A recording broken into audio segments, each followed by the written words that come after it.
So good morning or good night, depending on where you are, and welcome to another collaboration video of The Shield Doing a Couch. Today I'm joined by three people. I'm here with Tom the Green Man, JC Rock and Metal Reviews, and Kate from the band Nott.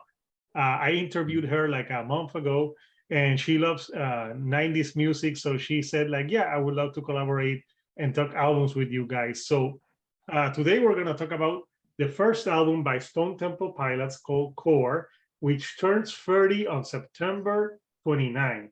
So yeah, we're old. So we're here to talk about what we were doing, our first impressions of the album, our favorite songs, and how it has held up 30 years later. So for today's video, we're going to start with JC, Rock and Metal Review. So JC, what were your first impressions of this album? Yeah, so a little background. Back when this came out in 1992, I was, I guess, about like 21, 22 years old.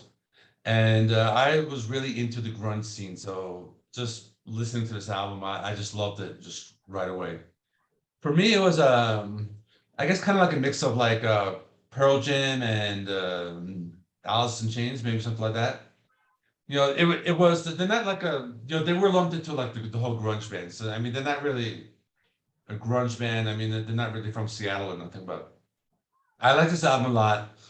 It was an album I was really into. I was really into this one, and the next two after it.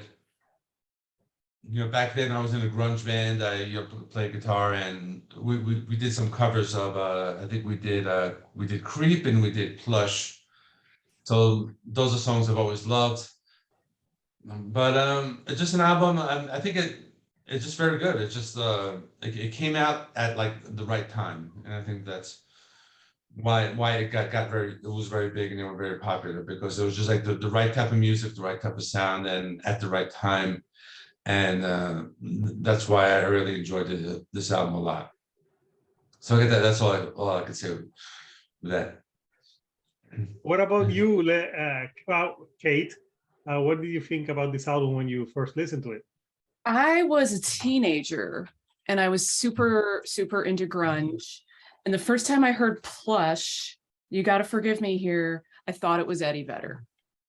Oh yeah, I think me too. I remember I was like, I was a band nerd. Okay, so there we go. And I was on a school bus going to a band contest. And I mean like marching band. And I had my Discman, right? And I had just gotten this on CD. And I was listening to it, right? And Plush was the one that was on the radio. It was I thought I was so cool because I figured out how to play it on guitar. And yeah, I mean, I thought, wow, this guy's voice. But then listening to the whole record, it's like, oh, this isn't Eddie Vedder. And it's interesting. And later when we talk about how it holds up, I'm going to say something that is sort of repetitive. There is a certain guitar sound on this album that I love, and there's a certain guitar sound that I really dislike. And that has been the same since 1992. But yeah, I mean, it fit right in, right? Like it was perfect for its time. You took me back, Hector, by asking me to think about this album. You took me back to that moment on that school bus for good or bad. I hope it's not something that you would need therapy for. Not at all. No, it's a good memory. Nice. So, Tom, what about you? I knew that you're newer to this album, right? Yeah, that's right. I am pretty new to this debut album. I knew Stone Temple Pilots. I knew the name, and I knew Purple, that album. I'm much more familiar with that than this album, although I did know Plush. And I did know when I heard Sex Type Thing that I was like, yeah, I recognize this song as well.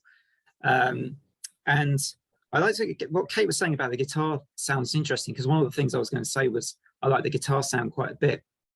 And I don't know what it is, if they're using a particular kind of chorus effect on the guitar or something maybe, but I really like that. And I also like how Scott's voice works with the band's dynamics, I think, and the way he delivers his lyrics. I just like just the way he sings his choruses and things, and there's just something about in quite a few of the songs of this album that I really enjoy going back to, and I'm sort of often waiting for some of those choruses to come, to come up, because those are the bits I really enjoy. I find with a few of the tracks on this album, those are the moments I'm really waiting for. So yeah, I think just as a kind of first timer, I listened to this one in full for the first time a couple of weeks ago. So as a first timer to the album, I really enjoyed it. I would consider getting myself a hard copy of this as well, I think. Nice. So yeah, thank you, Tom. So now we're gonna go to the second round, and it's picking our 3 favorite songs from the album. And we're gonna start with JC Rock and Metal reviews. Okay. Well, I mean, the 2 obvious ones I mentioned, Plush and Creep, those ones have the most nostalgia for me, because back when I was saying, we used to play that. I used to cover those, and so I used to play those on my guitar last. So I'll pick a couple others besides those 2. So I would say opening song, Dead and Bloated. I really like that whole drill sergeant, boot camp type of vocals he does in the beginning. When he sings the intro. And this is more like a heavier song. It kind of almost more into a sludge metal or groove metal, that type. It was very a heavy song. So I like that one a lot. I like the other one I have right here, Crackerman. That's another good one. Really just a heavy rock song. It's just kind of like a darker song. It's faster paced. Really like the guitar solos, and they do those distorted vocals at one point in the song. So Crackerman is another good one.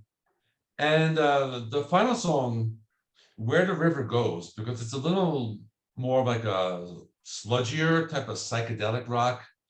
And I'm thinking that it's a little bit of Alice in Chains, a little bit of The Doors.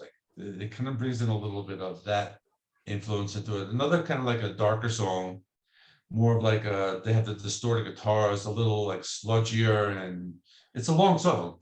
It's 8.5 minutes. It closes out the album, but I think it's pretty cool because it's a very different type of song. It's just a little slower and sludgier.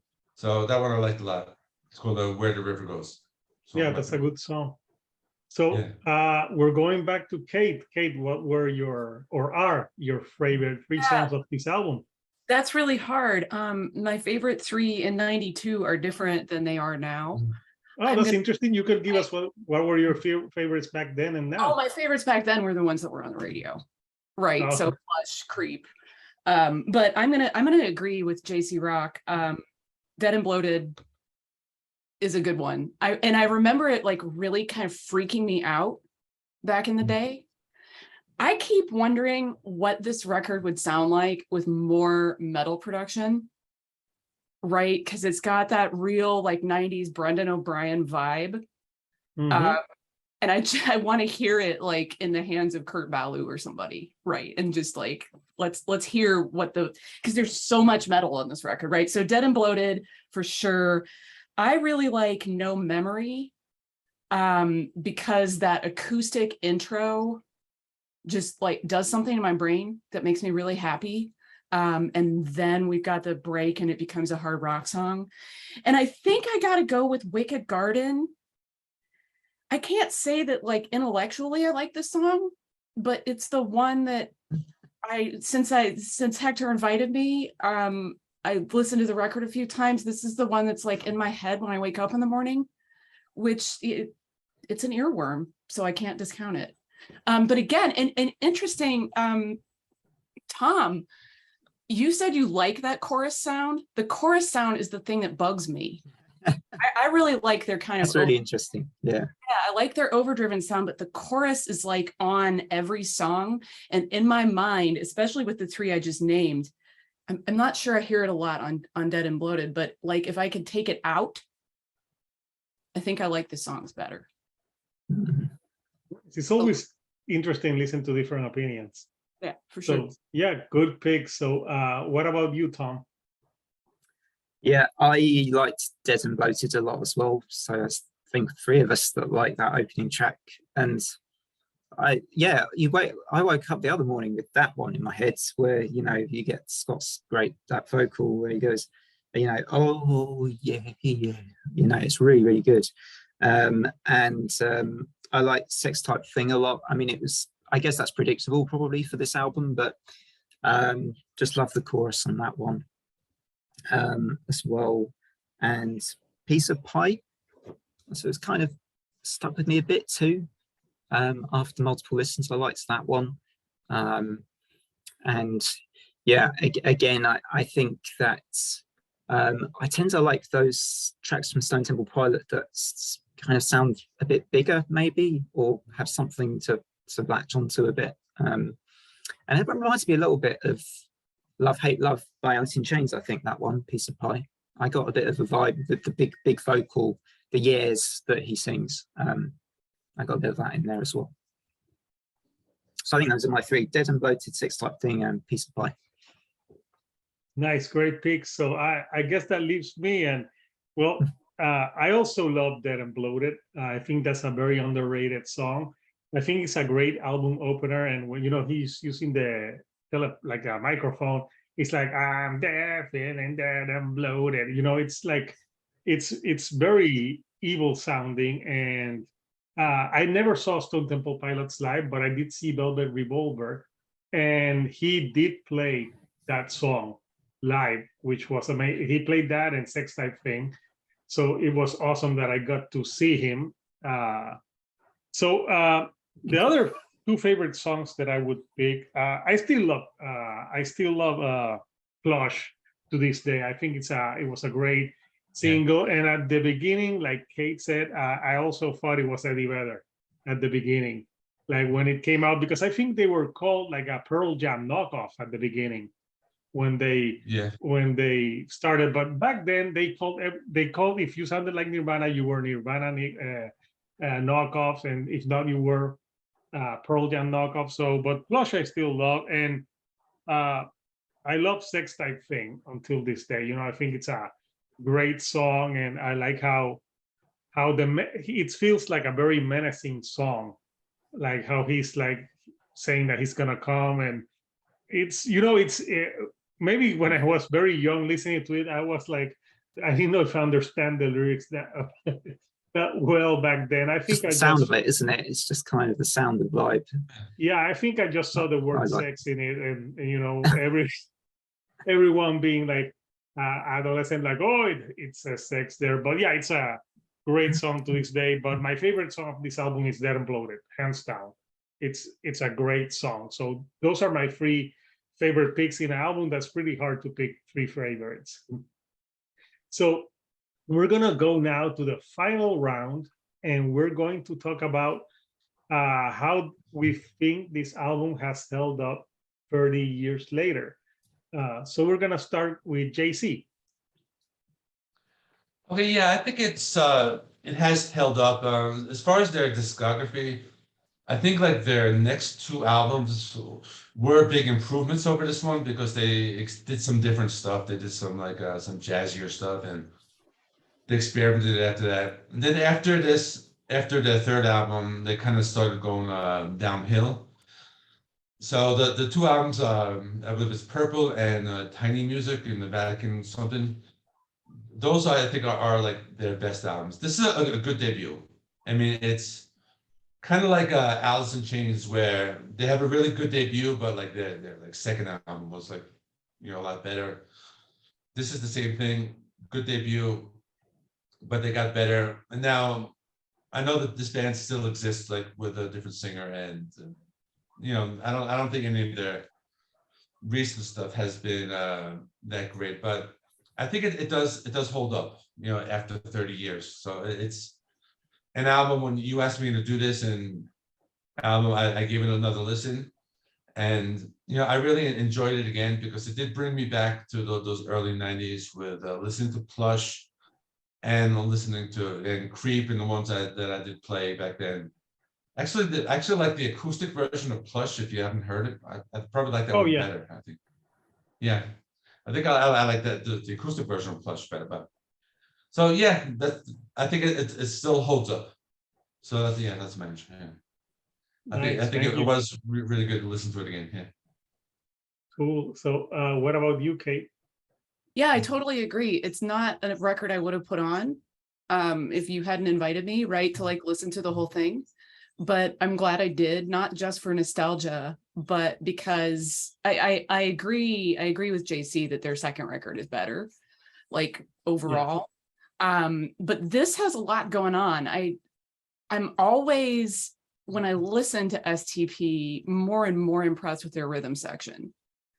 And in particular, as I was listening to this, maybe the second time in prep for this interview, the bass sound on this album is really great. And again, it's almost like, I mean, if I think about metal production, right, like what they're doing with bass sounds so metal to me. And I think that's like, I remember hearing a lot back in the day that Alice in Chains, you know, was more metal than grunge. And I don't think I agree with that. But maybe I do. I don't know. I think the Alice in Chains comparisons feel really natural, both in terms of production and in content. But STP was doing something a little different. I think it holds up. I'm glad I listened to it again. I would love to put it in the hands of like a very young rock and roll listener and see what they think, because I'm jaded by wisdom and You're jaded by wisdom. and age. No, we're all basically in the same age here, except Tom. Tom is very young, apparently. So now we're gonna go to the young person in the chat. Tom, what was how do you think it's held up 30 years later? I think pretty well. I mean, I can stick this on and enjoy it, and probably I would listen to most of the album before, you know, taking it out or stopping it and going to do something else. I think there's enough here for me to want to do that. I would probably, knowing Purple, I'm more likely to pick that up still, I think, than this one. I feel like I know a song of Tiny Vatican, but I haven't listened to that album in full either. So was it called Tiny something in the Vatican City or something like that? Something like that, yeah. Yeah, I think it's Tiny Songs from the Vatican. Tiny Songs from the Vatican. So yeah, I did like this. I think it's probably, you know, as far as debut albums go, it's pretty strong. Whether it sort of stands up well against a lot of the other debut albums of that sort of era, I'm not sure, maybe, because you think of stuff like Pearl Jam's 10 and the Alice in Chains, I mean, Facelift and stuff like that I thought they were fantastic. And I'm probably still more likely to go to some of those types of albums than maybe this one from that sort of era. But yeah, I think it's good. I mean, in terms of expectations, I didn't really know, you know, not knowing Stone Temple Pilots that well, I wasn't totally sure what I was going to get. But I think I liked it, and it's yeah, like I say, I'll just probably get myself maybe a hard copy of this because I liked it enough maybe to give it some more spins. Yeah, nice, man. So I guess that leaves me. So yeah, I think this album for me, it has stood the test of time.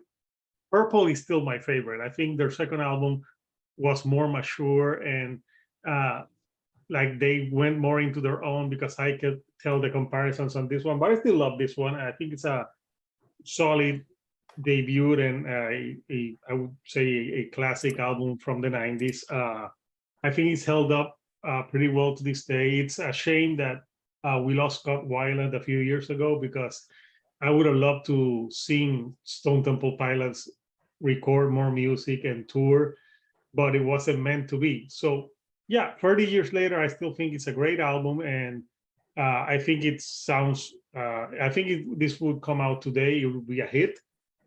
Probably, I'm not sure, but I still love it to this day. So I want to thank my three collaborators today. First of all, Kate from Nott. She has an EP that I did an interview with her like a month ago, and we talked about that EP, which is pretty, like, if you like the PJ Harveys and like alternative from the 90s, check out that EP. And I'll put maybe the link to the description to her, so you can hear that EP on the description box. I appreciate the plug. Yeah. Yeah, so people can go ahead and listen to the EP. And with Tom from the Green Man channel, he does album reviews. He talks about sci-fi stuff. And he has a series called Dark Horse Disc, which is pretty interesting. So give him a sub. I will put the link on the description. And finally, JC Rock and Metal Reviews. He does a lot of rankings, album reviews. He has a lot of knowledge, and I'll put also the description on for his channel so people can go ahead and subscribe. So finally, we want to hear from you. Comment. What are your earliest memories of Stone Temple Pilots-Core? What are your favorite tracks and how it has held up for you? How would you rank it in the Stone Temple Pilots discography? And until next time, people, this is Hector, the Shield doing a couch, and I'll see you all right here on the couch. Thank you